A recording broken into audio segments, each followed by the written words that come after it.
assalamu alaikum bandiraɓe musidɓe tedduɓe yeɓiyankoɓe Ayaw Pini TV debbo e gorko suka e mawɗo moni kala e mon salminama inde manama e jettode kalto debbo pullo e gorko pullo salminte welto min Fandiaye jontaɗo Tecciane mi salminima ɗon ha woni gonga debbo Mamadou Toulé Olé ɗum noon en garti e nder émission men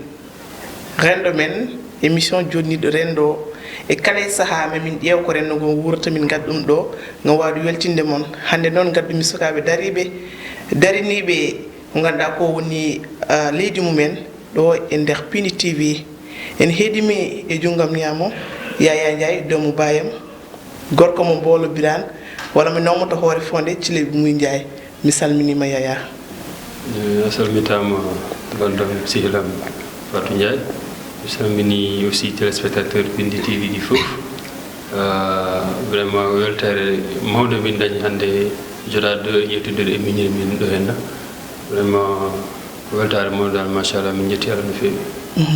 ɗum noon merci Yaya doomu bayam kono heeɗimi junngo nano on ko frère am ko Mamadou Sarr gorko mo Ndioum mi salminima. Mi salmitimama Fan Ndiaye mi salmini kala kettotoɗo e jeeɓowo la radio télévision Pindi TV en même temps et l'ensemble des personnels de la télé en même temps mi salmini mon frère Yaya e jooɗade ɗo vraiment c'est une fierté quoi ko weltare. bandiraɓe ne tewtata hannde yewtere nde woni kabirɗe Samba Diop wondude nawlom on woni Mati kono noon tewtata ha joni yewtere nde Halimatou Dia Thiam nder émission men rendo men e kala saaha no mbimini tan min gaddan sukaɓe dariɓe nguen mbawɗen yewtude omo ganduɗa woni Mamadou Sarr gorko mo Ndioum ko cellule de communication du maire national kono o mo ganduɗa kadi ko Yaya Ndiaye ko conseil municipal hande holko ummini yewtere nde yewtidde caɗele ganduɗa ene teska no feewi e dawrugol saabu yiyama poɗe nduure sen ngabbi dow en mbaɗi remonté seeɗa hay to assemblée nationale en jii toon e kala e saaha ɓe ganduɗa woni député ɗi ene poɗodira e kala e saaha ko wona ɗum kadi sen jippima enen sukaɓe kadi en naati e ɗen caɗele saabu e kala e saaha enen jiiya ko ganduɗa haaldata e sehin mum sababude ko ganduɗa ko woni politique en jii ɓiɓɓe yumma certi sababude politique en jii koddiɓe hannde itorta ko so birtima calmodirta sababude politique ko ɗum woni hannde yewtere men Yaya holno jiirɗa ko ganduɗa ko woni kareli gonɗi e nder dawrugol haade ɗum man andi mi namdete hol gonɗo Yaya e mane nadɗa e dawrugol. Merci beaucoup Fatou Ndiaye mbiyetemi ko Yaya Ndiaye mbeɗeni hoɗi Sam Notaire Guédiawaye jeeyami ko Mbolo Birane hoore fonde mi ɓooyi dillude e politique noon gila gonmi cukalel étant élève nden mi timmani tawni pour nadde élection walla wadde voté gila nden mbaɗeni dilla heen noon Allah hoddiri mi dañi 2 mandats de conseil municipal au niveau de la mairie de Sam Notaire toujours à Guédiawaye ensuite mbaɗa dille aussi e affaire syndicalisme e wàllum jangguinoɓe mbaɗani heen je suis le numéro 2 du syndicat des enseignants libres de Guédiawaye mode dille aussi e sport et cadre Guédiawaye football club pour hollirde dal en même temps avec la politique comme acteur de développement te kala biɗo développement ko no société wawi feerirede ha moƴƴa ɗum noon sa noddi amen émission mbaɗni nodduro e yimɓe e jaam so a woni acteur de développement avant d' être un politicien no wawi dal ko gotum wonta pour fof dal société o yaha no moƴƴi c'est pourquoi on peut dire que l' émission est venue à son heure. Merci mi artay Mamadou Sarr namdade holgonno Mamadou Sarr e mane nadɗa e dawrugol. Ok, merci Fan Ndiaye. Mamadou Sarr c'est un fils du département de Podor jami ko Ndioum mais origine am kadi ko Nguyi et vraiment mboɗo min mboɗo wawi wiide nanmi politique c'est pas wonani ko ɓuuyi quoi parce que nani kam e politique c'est un leader un parent qui s'appelle Kane Diallo c'était en 2012-13 mais guila nanmi hen faade joni vraiment mi ƴettu engagement en même temps e nder APR kadi mboɗo dilla kadi eko fate e art kadi ko ɗum gadirimi ko au niveau de l'université ni waɗi toon société civile goto gonɗo toon wiye mouvement Cambly 2S ko min jogui kala ko fate social o e sa yile graffiti gonɗi toon ɗi Cheikh Anta Diop baɗaɗo toon e foof c'est nous ko minen mbaɗi ɗum c'était notre programme quoi kono mbaɗi ɗum totta programme o foof e ikka doy ɗon en même temps en 2013 ina waɗi mouvement au niveau de Amnesty International groupe gonnoɗo au niveau du département de Podor au niveau de Ndioum mi wonno chargé la campagne du groupe de l'Amnesty International groupe de Ndioum chargé à la campagne en même temps actuellement non je suis dans la politique je fais partie du maire national ko ɗo université gonmi kadi en même temps dans le département de Podor avec la jeunesse goni mboɗo sikki ina heewi dal actuellement koye politique o gonmi ko ɗum tan mbawmi machallah mon frère Sarr ɗum noon so tawi en gaddi ɗo apéris en gaddi ɗo grand parti ma waji ɓe kul mbiya mbar gueɗe ɗe so ɓooyi wottintake piggal kono no horo kule nde tawno ko jaam tan ummini hannde e yewtere nde mi arte question o yaya holno jiiɗa dawrugol joni no wayi ni e kareji gonɗi hen ɗi aɗa ne weeli famde sa ɓooyi politique seeɗa a famat hay e nder parti goto ne daña ko wiyete tendance yimɓe ne jiida parti ɓe beldata ɓe jiida leegal ɓe jiida base mboɗo fof hollirde konko jogui force o donc temo ɓuuri yajde tan yeehi ha e parti contre parti mais au sein des partis même y a des conflits ko concurrence ɗum nag ko réalité politique mo ganduɗa hoorema ko ɗo woni mais on peut la pratiquer de manière saine mbaɗa ɗum hayso tendance dañi mboɗo fof holliri hoormum e yimɓe mum tout en sensibilisant sa base que les gens sont des frères parce que politique terme frère so tawi mo jiiɗa parti ko camarade so tawi ma jiiɗani parti ko frère parce que sa yeehi ha to paɗen ɗo woni élection locale nden wona parti ma tan hokkatma ko jiɗɗa mi woni 2 fois conseil municipal mi faami ɗum mo andi ɗum no feewi mi waɗi o émission e temo mi softi arde hen ko wadde hen débat par ce que mbaɗa andi ko woni nder hen ɗo paɗen ɗo mo faman tan noddita haren mais kala pamɗo andu ko liste yahata so liste o gasi ko coalition ji liste ndendinta ha mo sikkanno wawa laamade wona yimɓeri sa ne wawi ko adversaire politiquement wallatma walla yandintuma nden sa faami ɗum ganda vraiment hay saɗa yaha hen wat seese c'est important mais mbaɗa seese so tawi janggo e jaam aɗa yiiɗi wonde joguide responsabilité aɗa jogui aɗa yiiɗi laamade aɗa yiiɗi ardade yimɓe nden fof ndendina yimɓe fof mbaɗa yimɓe fof frère mi jiɗɗa yumma e baaba ko moƴƴi hen mbiya ɗum moƴƴi ko ɗum réalité politique nak so guerre politique heeɓi oɗo mbawi mbaɗodirde mais waɗodirde dans un autre sens c'est à dire terrain politique kam awa ɗum occupé si tu dois t'opposer a daroto mbiya ɗum mi jaɓani ɗum mi jaɓani so foti ko ganduɗa hoorema foti wullude dow hay ɓe ganda ndewa lawol binda préfet 5 jours franc daña autorisation ma mbaɗa marché ma kollira ɗum e ɗum a jaɓani ɗum no jamɗa remanade ndeɗotono min garo hen ko wona ɗum ko Sarr hande en jii politique serdi sehilaɓe politique serdi jiiɗuɓe politique serdi hoddiɓe mbete ɗum no hani ok min garam hen tan ko un peu en ce qui concerne les réalités de notre pays parce que enen eɗen goni pays mo ganduɗa no mbaɗirten politique ni c'est un peu différent par rapport e pays ji goɗɗi ɗi parce que sa yii ko wayno Benin Togo ene partout kamɓe ils ne sont pas intéressés la population waɗani intéressé envers la politique e nder politique o mais enen Sénégal toute la population fof sikkat sa waɗani politique a yaltata hen a dañata parce que ko réalité o woni ɗo ene mais politique tout un chaque moni fof ne jogui droit jogade parti mum mais parti fof ne jogui idéologie e neɗɗo yadare parti koye idéologie et principe mais so parti o sa wondi mum eko fati e idéologie mum mbaɗa andi an ko hen poɗɗa yarude ko hen poɗɗa wadde respecté mais en jii comme no kalirɗa joni joni ni actuellement manière no yimɓe mbaɗirta politique ni ina hulɓini par ce que walen ina natir hen mais ganda réellement ko woni politique ganda holko woni darde on politicien holɗum foti wadde holɗum foti holno foti darrade ɗum addata probléme uji yimɓe à tout moment e nder pays o surtout ha assemblée nationale par ce que sa yi ɗum député ji ina piyodira ɓe ina kaala haalluji ganduɗa ɗum c'est que par ce que ronkori andude holɗum woni liggey mabɓe ko heewi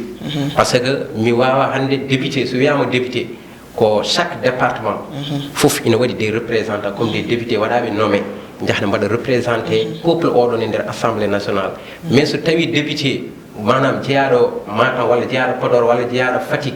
a faami meeɗa jippade Fatick meeɗa andude Fatick anda réalité ji gonɗi toon ɗi kañum woni tan ko Dakar so yeehi assemblée nationale wawa dañitina haala toon pour les problèmes de Fatick walla Podor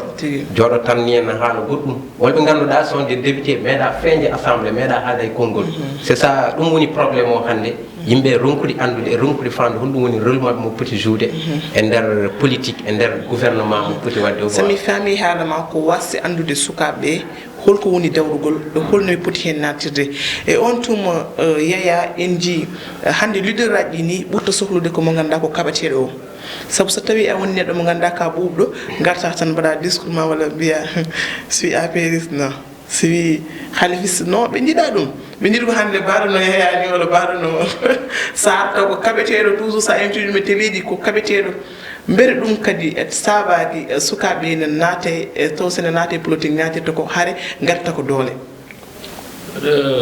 aɗa faami peut être ɗum ko goto étiquette mo ganduɗa ɓe ƴettum ɓe koli ɗum tan e jeunesse sukaɓe mais neɗɗo kam kala ko poɗɗa tan ko neɗɗo ɗum hutortoma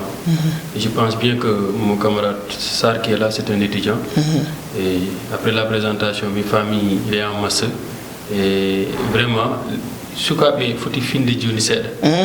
haare no wawi dañde mais haare nde wona haare weddodirde kaaƴe tigui e bataille réfléchi oɗon mbawi jiide quartier o mono foof sohla hunde e quartier o mbaɗan organisé de telle sorte que o so foti wadde caravane mum waɗa o so foti wadde promenade électorale mum waɗa sans problème daña so télescopage dañi aussi kono mettre les garde fous ha yimɓe ne mbawi bottude e gottali hay soko Médina Gounass de famɓe mais attend jafoɗa yaya mi wona taddi konngol ma kono ko kalton ɗo ko wonon ɗiɗo hannde caméraji yimɓe men kalton kono hannde so tawi campagne uji yoni walla on poti wadde seppo tout à fait pour ndennon milieu goto onon on gisodirta hakkude mon ko ɗum min jiiɗi yaltinde min kaala mundi eko woni nder ko min puɗɗoro enen wonɓe ɗo ɓe effectivement ko kalɗa ɗon ko woni ko kalman mamin nane kore ko probléme d'idéologie et de principe hande so yonti yimɓe ne poti waɗoyde politique ina paye terrain ina gone terrain politique pour yilade hunde konko par exemple Yaya ko woni ko grand parti il va défendre l'idéologie de son parti et principe makko konko ko hen o yarata min pareil au niveau de l'APR ko noon dardotomi mais tout un chacun va essayer de convaincre jawat ko wadde no waɗiri convaincre population pour population waɗa attirer population et parti et idéologie parti mo woni o mais ko kalɗa ko hande Sénégal par ce que jogui ɗum hande ko jeunesse o nous sommes à 80% de la population c'est la jeunesse jogui ɗen ko population mo ganduɗa ko ɓuuri ko hewde ko sukaɓe hande sukaɓe noon ɓe mbaɗaka encadré mbaɗaka sécurisé pour min e yiyandami quoi surtout e nder parti mo gonmi o par ce que sukaɓe nan ɗo eɓe jogui engagement eɓe jogui amour eɓe jogui principe manam eɓe jogui pellital mais ɓe mbaɗaka encadré te fotiɓe wadde encadré ko c'est les leaders moɓe ɓaadiɓe par ce que ko wayno min hande kala diwan mo gonmi o mi wawi yide Macky Sall konko le patron parti amen mais ko leader aji manam wadde entouré woni on ɓe ɗon Macky Sall ɓe ɓen poti wadde encadré jeunesse o mbaɗa ɓe encadré sur la formation a manam eko faati fof mais ɗum woni ko ala ina manque actuellement organisation eyyi ɗum noon no frère ma wiiri ni so tawi organisation timmani kono so yii ha campagne o ni walla e tuma nde ɓe cuhli nde ko sukaɓe ɓe kutorto ngehe kaɓoye jeehe kollire doleji mon mbiyete suka kadi ne foti jabde ɗum aɗani woni ko ganduɗa hoorema nani less koye campagne jeeya ɗum charme campagne sa wi campagne ɓe mbiyat ƴettu comcuma ɓuɗɗi yodde ɓorda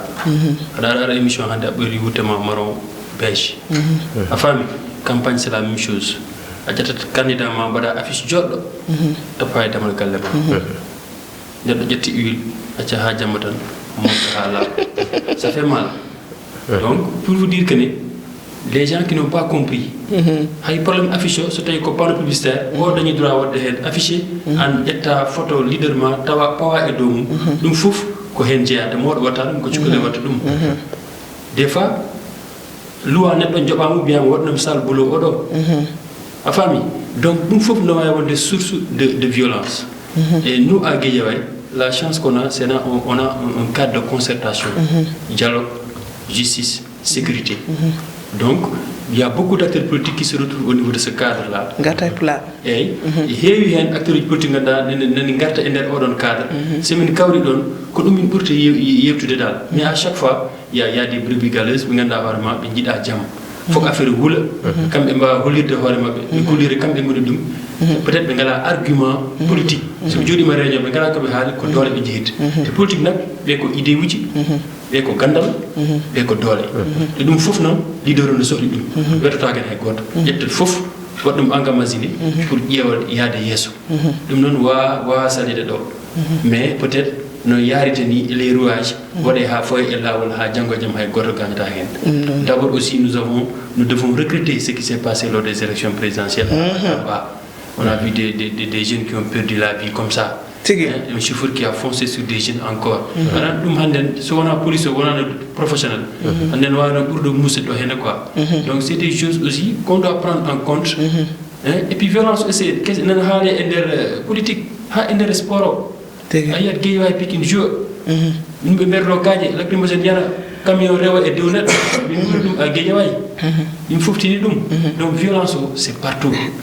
il faut que yimɓe ɓuure wadde sensibiliser kilifa diine ji aussi so ko woni échéance électorale yonti ɓe mbajo yimɓe parent fof so ɓinguel mum ne yaha mbiyama aɗa yahade mais tinno sa yi hay so neɗɗo ƴattimo auto yofto so haade ari yahol galle ma ɗum fof c'est des choses yoo xamante ne foog min fof jagga heen walla yimɓe ha jaam ara e nder leydi ndi par ce que ɗo ko wuro mam Seydal Hadji Malick wuro mam Cheikh Oumar Foutiyou mam Cheikh Amadou Bamba ɗo ko jaam tan ko yimɓe haaɓi janggo e jaam fof se règle sur la table donc peut être c'était ɗum noon merci mon frère kono ko wona ɗum ko mi artay e sar en jii e nder parti ji ɗi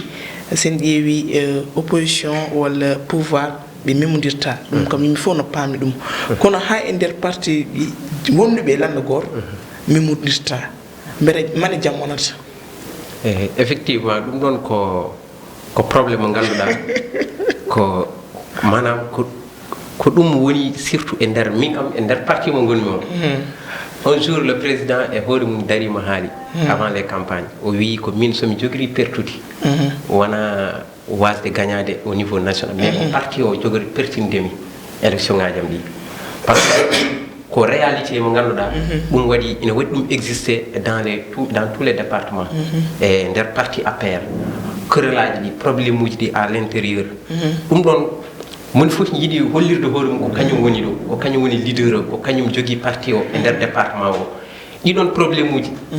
ɗum addi hankkadi département manam e nder parti o waɗi fecci yimɓe pecci même jeunesse o ko fecci e nder parti o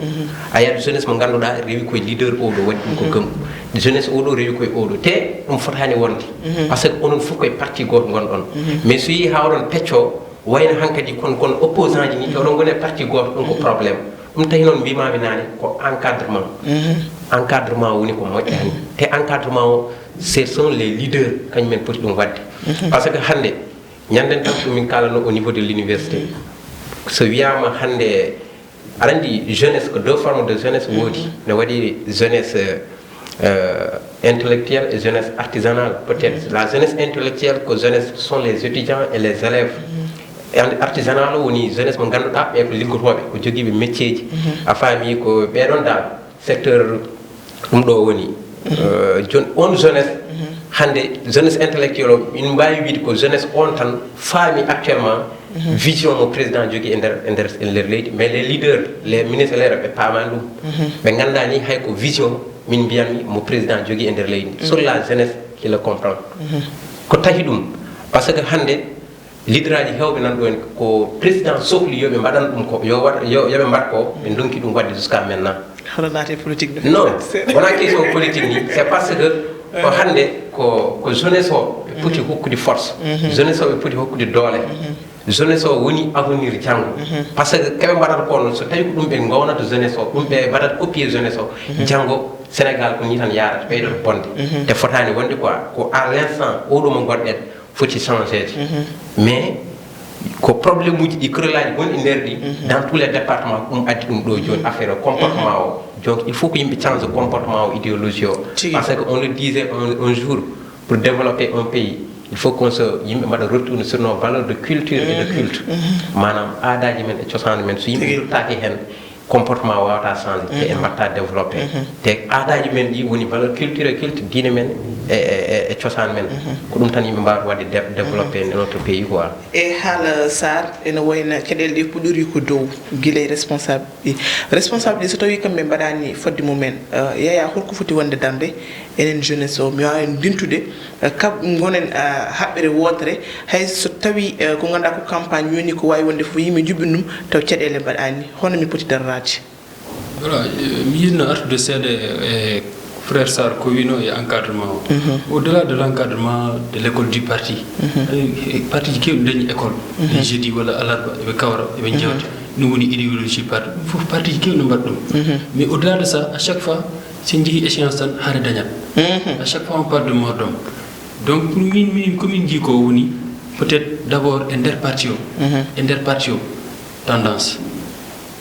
on se rappelle du temps du parti socialiste tendance ñu musina dañano e barandi na gañidir parce que ton fuddoto won ko di sensible godum ko yete investir lycée ju ari de mbiya do geeje way e foti wonde e lycée 100 personnes biya ko 30 personnes yettata 30 gorko 30 rew très difficile procéder par élimination neddo wona parti jekkam konko parti o so hay à part leader konko riwi hen biya ko e jeyta ko e lycée ton hari fuddoto ton fuddoto so umimo ton non ça monte en puissance yaha entre ça a quitté le sens camarade de parti yaha entre adversaire politique on camarade illégal hare arakadi so umimo ton kadi so jeeha ender mairie ya wana tedde mo on moment est ce que wana wasi holndirde so tawi minen fof en gondi parti goto so tawi sa toddama yo wayno ko min todda yo wayno ko an todda so an sa toddama yo wayno ko min todda yo wayno ko sara todda kono gor fof fodon to ko hoore mum gor fof yindi ko darande hoore mum ko dum adata cadele de parfois aussi mawbe be gaccata hen sukabe an yaya so ardima mayi politiquement faut te battre. Donc, en aucun cas, je ne vais accepter que... Mais il faut attendre. Mais c'est ça aussi. Mais moi, oui, mon ayat ça dans un mentor God. Il y a un mentor au sein de même parti. Chacun a besoin de son jeune au niveau de la liste pour que Django, c'est nati intermédiaire, on jeune habantuma. Johnny, ça danino ayita sar ya parce que ça ari an ça lami ça tampite parce que pion adversairement. Donc, il va s'arranger à ce que yaya yo yan et dosa, yo yapum. En fait, Johnny, les troisième âge ou les personnes âgées dit, ils vont manipuler la jeunesse. C'est à la jeunesse de se réveiller depuis neuf. On se va utiliser pour arrêter ce gars après verlette. Parce que c'est le cas de combinaison d'années. Pour être maire, adjoint au maire, être président de commission, il faut forcément voilà, manœuvre. Il faut que votement pour gagner ça tu vas payer le pot cassé. Ça yatino wala sa sagino wala sa yatino wala sa hali ko bunena do on jango o fotantama donc aussi ko tay ko dum e do table pour que jeune so fina tigi anda kala jeune mo jida do hande jogi responsable hunde même si ce bas c'est de manière réfléchie en fait c'est ça que je voulais nan don garta e question mo tan hono min batta mbawen gonde habbere wotere ngam sukabe mbasa tawtude mawbe en kadile wala mbasa nadde e won hen problème muti par exemple sa ji leeru korka ndog na dañalo maire wala ndog grand parti wala ndog mais ko korka wiya ko affaire dini be mbiya maire grand parti kawren grand point gaz ba on defé ñir bunamon on bade beñi on mbaɗe jimo Idrissa Seck mbaɗe ɗum enen fof kawra mon fof sol ɓorno t-shirt parti mum gonen gotum sa tottiri mburu affaire mburu affaire tota mburu e chocolat grand parti a tottiri ça abani goɗɗo ada café ɗum sa waɗi ɗum tan yimɓe gandondirtu ensuite won goɗɗo probléme dañƴo less woni les TIC les nouvelles technologies neɗɗo waɗa caggal clavier mum tan waɗa profil mo ganduɗa wona konko a ƴatto tan hande son kawri ɗo min mbarat ɗon an aɗa ara mbiya comme wara kam je vais me préparer komi dilta mbiya o min wara kam beddoɗa goɗɗo ɓeddo tan yimɓe fisodiri kono yimɓe ɓe ndento ɗum voilà c'est ça mais l'exemple que je viens de donner là ɗum no wawi yaade on peut l'expérimenter durant le mois de ramadan et tabaski e korka sa leader uji kam fof eɓe kawra e mbaɗa discours ganduɗa hoorema pour union nationale c'est actuellement tendance woni ko dialogue national wiya ok malandi ko ɗon pawata jungo ma e dialogue national o mbaɗani question ɗo mi arta mi woɗa ko kafilmaɓe te mala sikki ma waɗanam ɗum Sarr mbeɗa so tawi enen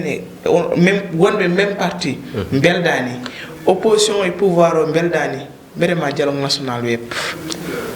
dialogue national sino woni ko ganduɗa actuellement ɗum woni information hors du jour national dialogue national waɗama à maintes reprises mais jusqu'à maintenant ronki waade no foti waade ni parce que comme mon frère Yano haalni joni arandi nous sommes des jeunes et nous sommes l'avenir de demain kadi ko haali ko so yimɓe paami ɗum tan en jogiimo vision men ko janngo mboɗo sikki probléme watta hakkunde men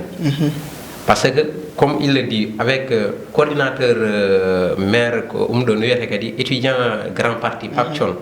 il y avait un jour pourtant nde paption nde grand parti waɗanno inauguré parti mum nde nous on est parti en tant que APR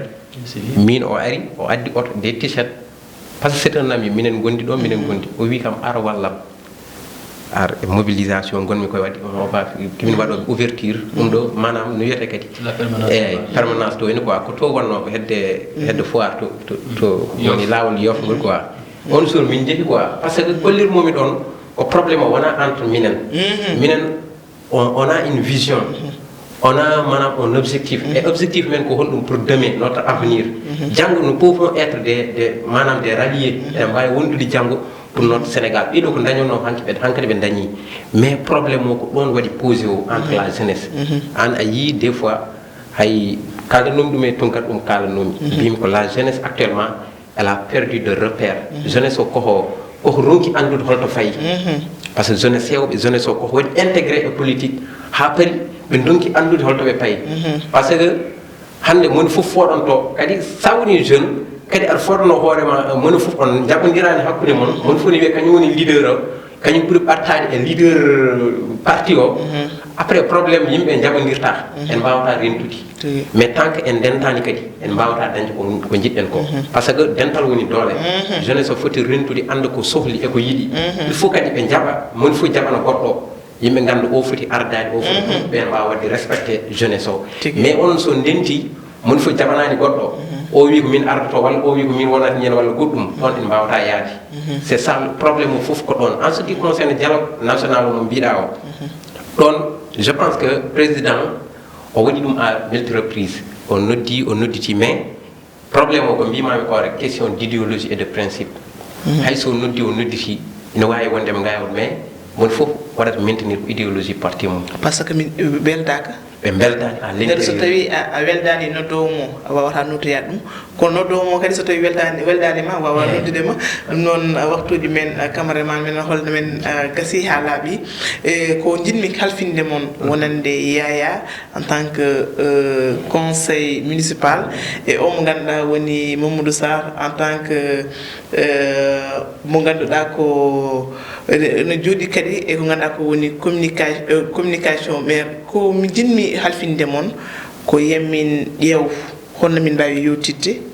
holno mbawɗon goto fof so yettima nokku mum wawa noddude jeune gondi toon ndi wasa wadde faltu e palor wonande an gonɗo Guédiawaye so tawi ɗum ne wawi wonde kalnami ɗo par ce que mi yit min garta ɗo taw ɗum no wona taw noon parti ji fof no fotta taw ko billital saabu yimɓe fof no gandi min payi koye élection municipal uji so tawi en jewtidani guiɗe joni ma ko ɓurɓe min jiino e élection présidentielle uji ɗi gara dans ce cas tawde ko minen sukaɓe jahata ko enen kaɓete ko onen peete ko enen caɗele ɗe koye men gummoto koye men kadi gonata min mbawa yewtidde est ce que aɗa wawi kam wadde promettre sa yehima noddu parti au pouvoir parti opposition fof joɗoɗon jewtiɗon onon jeune uji ɗi gam wawde préparé avenir mon e nder politique oui mi siftinte seeɗa rek mais notre leader c'est El Hadji Malick Gakou sa wi El Hadji Malick Gakou rek kala mo mbiɗa ko idema wiyatma ko neeti e makko e yidde hoore makko kala jiiɗa jeune makko so wima o ko Gakou yata andat effectivement konko yaade e ɓornito no haaldata e no yarata e nder aduna donc discipline c'est à l'image de notre leader ko paix min cooli ñanden on ndi Guédiawaye diine gala dañitol Aliou Sall e Malick Gakou jiidi goto table e nene Fatoumata Tall jiidi goto hirande e diine gala on fof mi yiɗa uddide débat goɗɗo won vidéo uji genno kono mi yiɗa uddide débat goɗɗo bisomo koko gasi leaderji ɗi holji kam ɓe jiidi place goto ɓe ñaami ɓe kirti kam fof ɓe ha yooɗi jeunesse o yi te ɗum min patno e maɓɓe te ko jeunesse uji hono minen mbanno organisé on diine gala pour vous dire kam a Guédiawaye peut être min jetti Allah yettaki on niveau mi nananto aussi neɗɗo gañiɗo ɗon période élection peut être haalama dañ ɗum ko rouage politique haaluji ne kewi toon ha wona seeɗa ira uddide ko débat wawa salede e nder politique par ce que aussi ko échange idéologie ji jiiɗa y a une confrontation verbale qui est là tout en respectant les règles de la jinmi ko mbaɗa kam promettre ko wonde ko ñaguimami ko ma waɗ ɗum Non, so tawi ene wawi wonde mais aussi cela ne nous empêche pas de défendre notre idéologie politique et de lutter pour que notre parti gagne les élections. Mamadou Sarr paaɗen koye élection ŋaji so tawi en jewtiɗani e sukaɓe so tawi en jeytuɗani koye men ma addu e caɗele dans ce cas min mi kalfinmami ko sa ruttima to gonɗa ɗo fuɗɗorade investirnoɗa zone uji gonɗi toon ɗi foof hoto falto gonɗo APR walla gonɗo halif walla gonɗo Pastef walla grand parti yo yimɓe fof ndentu mbere ɗum ma waw wonde